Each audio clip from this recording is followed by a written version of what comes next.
It's good to see you all again today. And Mr. President, let me start by thanking you for very kind words that you said about my President Chissano and my humble self.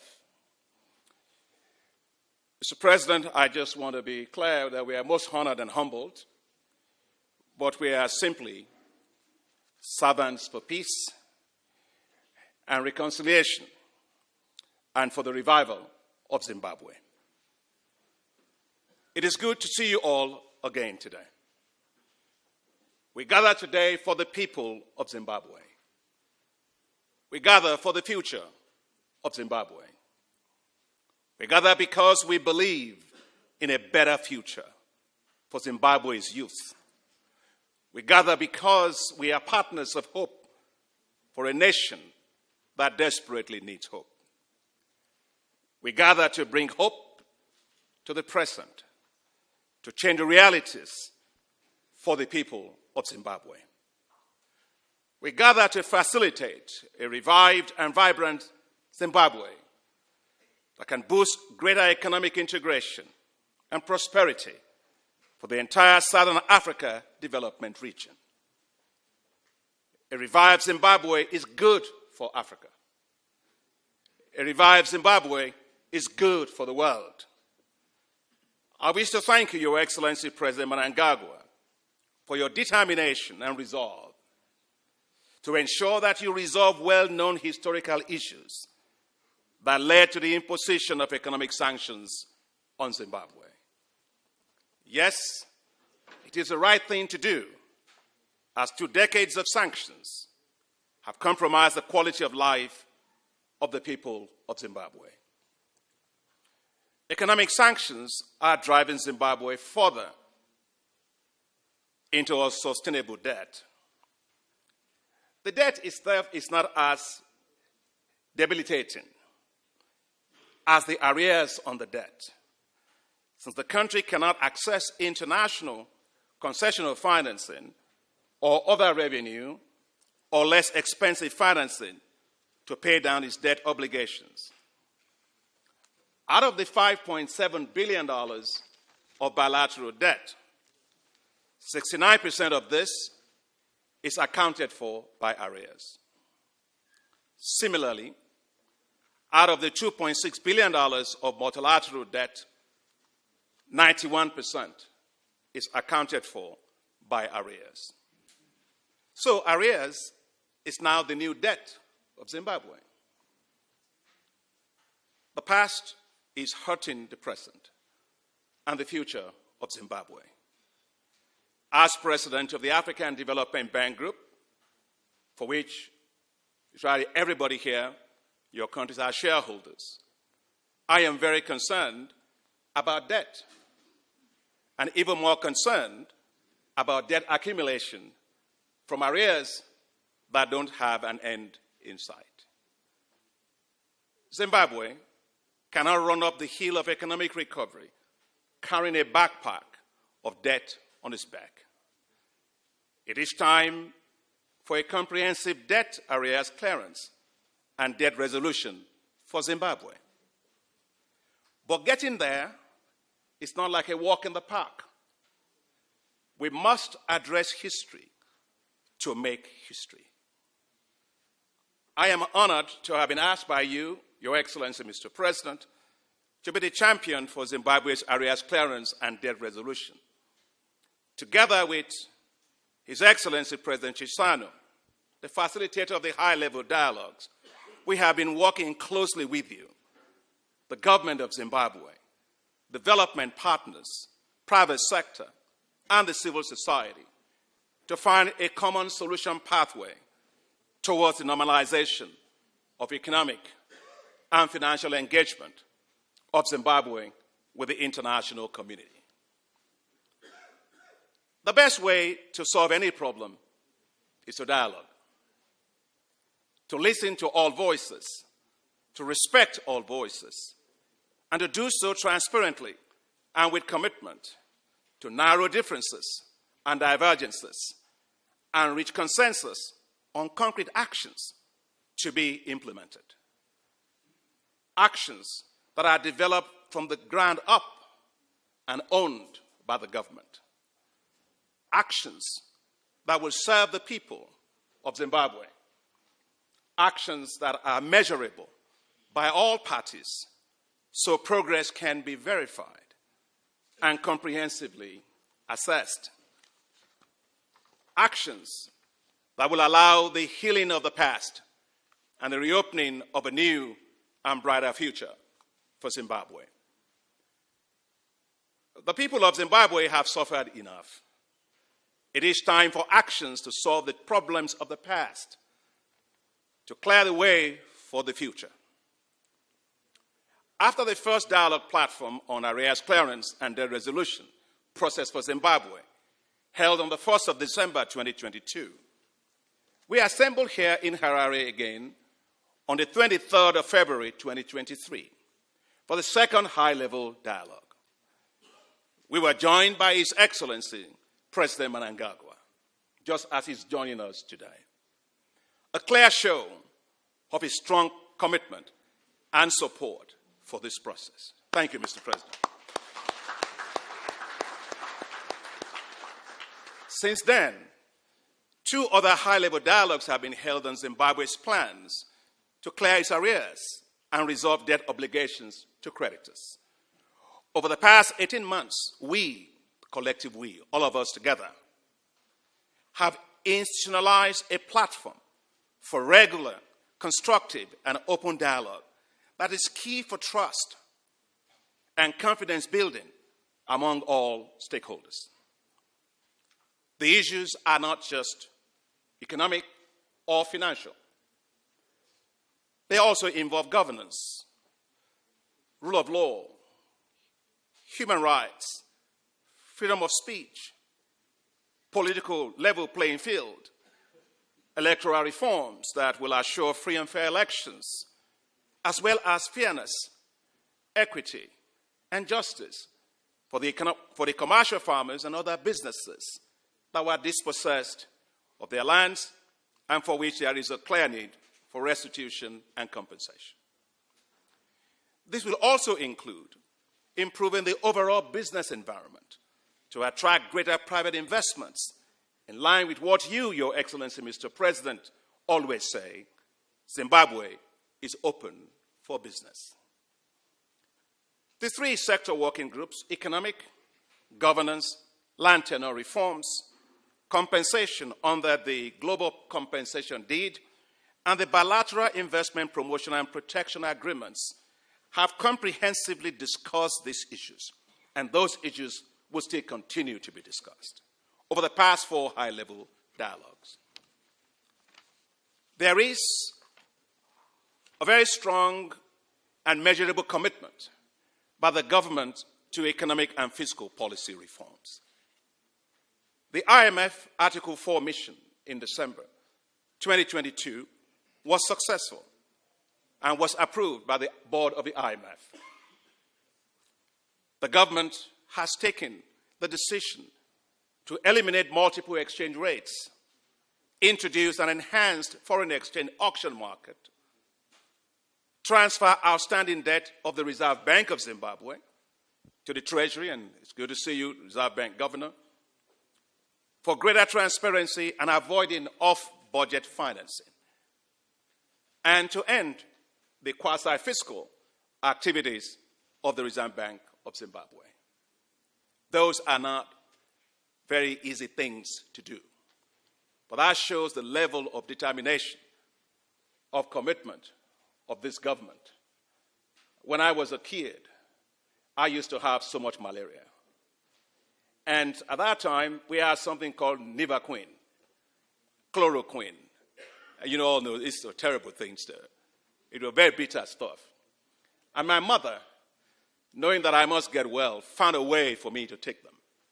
So she gave me, if you know Nigeria very well, we eat amala and eba, which is more like sadza, but it's much softer than sadza. And she would put it inside of okra. And she will put the Nivaquine and chloroquine inside of the amala, which is the bolus. And you put it in okra and you swallowed it. That way, the bitterness never touched your tongue. And then I got better. So my mother's wisdom still works. There are tough decisions, but the government is taking it. And I think we should commend them for that.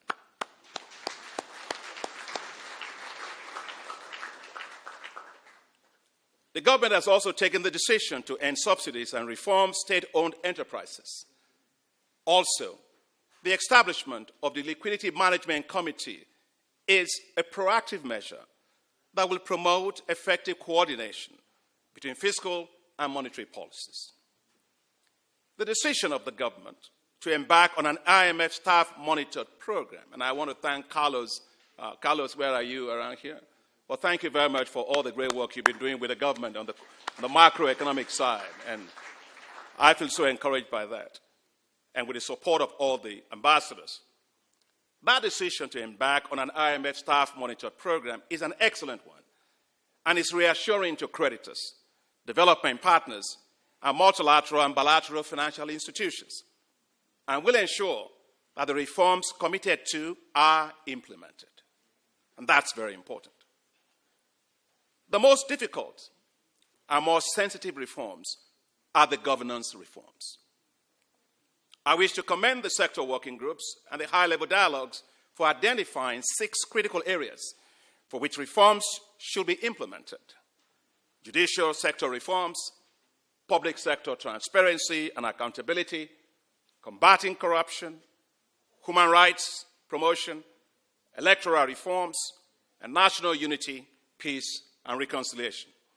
I am very encouraged that the development partners work closely with the government in identifying and selecting globally acceptable indicators to measure progress on governance reforms. President Chisano talked about the EU ambassador yesterday night. We were with him. He gave us a fantastic dinner, just like the German ambassador opened it up for us when we had the breakfast in your home when we came last night. But I just needed to tell you the commitment of ambassadors to you, Zimbabwe, Mr. President. Job and his wife were celebrating their anniversary, actually yesterday. And so we all joined them, and to have this wonderful anniversary talking about Zimbabwe. And I did say to Jobs and his wife, lovely wife, on the way out, I said, certainly, that was your 13th wedding anniversary. I said, for the 14th anniversary, we will bring the cake to celebrate success. So thank you very much for hosting us yesterday. It was enormously very, very helpful. And please thank your wife for us. This again goes to show how the transparent and inclusive, structured high-level dialogues, I might say also friendly dialogues, are helping to build mutual trust, confidence, co-creation, and mutual accountability for progress. On land reforms and compensation, thank you, Minister of Agriculture, for the wonderful presentation you gave us when we came the last time. Agreements were reached in the sector working group and the high-level dialogue on the government's decision to pay $3.5 billion to former commercial farmers under the Global Compensation Deed, and to fast-track the implementation of the Bilateral Investment Promotion and Protection Agreements, the BPAS. As I mentioned during this second high-level dialogue, and in my discussions with His Excellency President Mnangagwa and the Minister of Finance, and with development partners and other creditors, it is important, in my view, that we find a mechanism to try to fast-track and to front-load the payment of these compensations. Hope delayed makes the heart go weary. Further delays in paying the compensations could erode trust and confidence. So timing counts, responsiveness counts, and financial sustainability counts. We need a greater sense of urgency on this issue.